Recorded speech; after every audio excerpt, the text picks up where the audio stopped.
সকালে অনেক ফর্সা ছিল, রোদ উঠেছিল। ভাবলাম যে হয়তোবা আজ বৃষ্টি হবে না। আজ মাসিক বাজারটা করে নিয়ে আসি। আর মানে বাজারঘাট কিছু তেমন ছিলও না। কারণ অনেক কয়দিন বৃষ্টি হচ্ছে তো, বৃষ্টির কারণে বাজারে যাচ্ছিও না। এর জন্য সকালবেলা তাড়াহুড়া করে রুটি বানিয়ে বাজারের দিকে চলে গেছি। অর্ধেক রাস্তা নাই যেতেই অনেক বৃষ্টি নেমে পড়েছে। আসসালামু আলাইকুম, সবাই কেমন আছেন? আলহামদুলিল্লাহ, আল্লাহর অশেষ মেহেরবানিতে আপনাদের তো আমরা অনেক অনেক ভালো আছি। এতে সকালে ঘুম থেকে উঠে রুটি বানিয়ে নিলাম। আর দেখলাম যে অনেক ফর্সা রোদ উঠেছে। ভাবলাম যে আজ হয়তো বা বৃষ্টি হবে না, যে বাজারে গিয়ে মাসকে বাজারটা আর কিছু তরি তরকারি, চাউল ফুরিয়ে গেছে, গ্যাস ফুরিয়ে গেছে, ওগুলো কিনে নিয়ে আসি। যে সকালে রুটি বানালাম আর এই মাংসের তরকারিটা আগেই রান্না করা ছিল, শুধু রুটি বানিয়ে তুলিমণিকে খেতে দিয়ে আমি এর সঙ্গে খেয়ে নিলাম। খেয়ে বৃষ্টির মধ্যে এই যে বাজারঘাট করে নিয়ে আসলাম।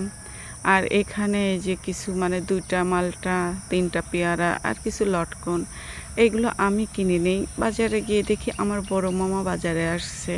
আর আমি যেখানে মুদিখানার বাজার মাসকে তেল, লবণ, মরিচ কিনি, গুঁড়া কিনি, এইগুলো দোকানে মামা দেখি বসে আছে, এইগুলো কিনে নিয়ে।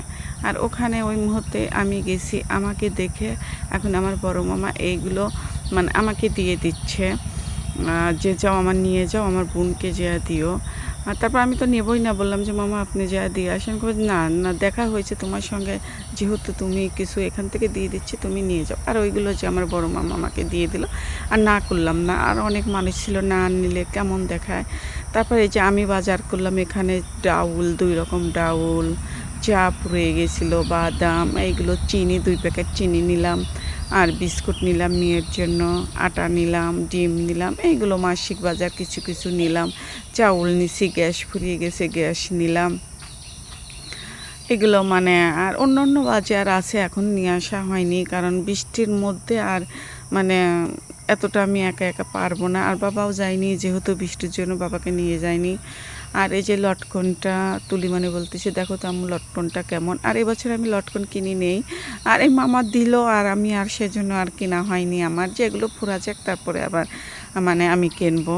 আর লটকনটা ভালো ছিল, মিষ্টি ছিল, মিষ্টি মিষ্টি টক টক। তারপরে এই যে বিকালবেলা মেয়ে তুলি বলতেছে যে আম্মু আমি কি খাবো, ভালো লাগতেছে না, এত খাবার ঘরে থাকতেও ভালো লাগতেছে না। তার জন্য একটু এই যে লাচ্চা রান্না করে দিলাম। আর লাচ্চার মধ্যে আমি এই যে বাদাম, কিশমিশ দিয়েছি। আর এই যে তুলিমণিকে খেতেও দিলাম। সবাই ভালো থাকবেন, সুস্থ থাকবেন, আমাদের জন্য দোয়া করবেন। আজ এই পর্যন্তই, আল্লাহ হাফেজ।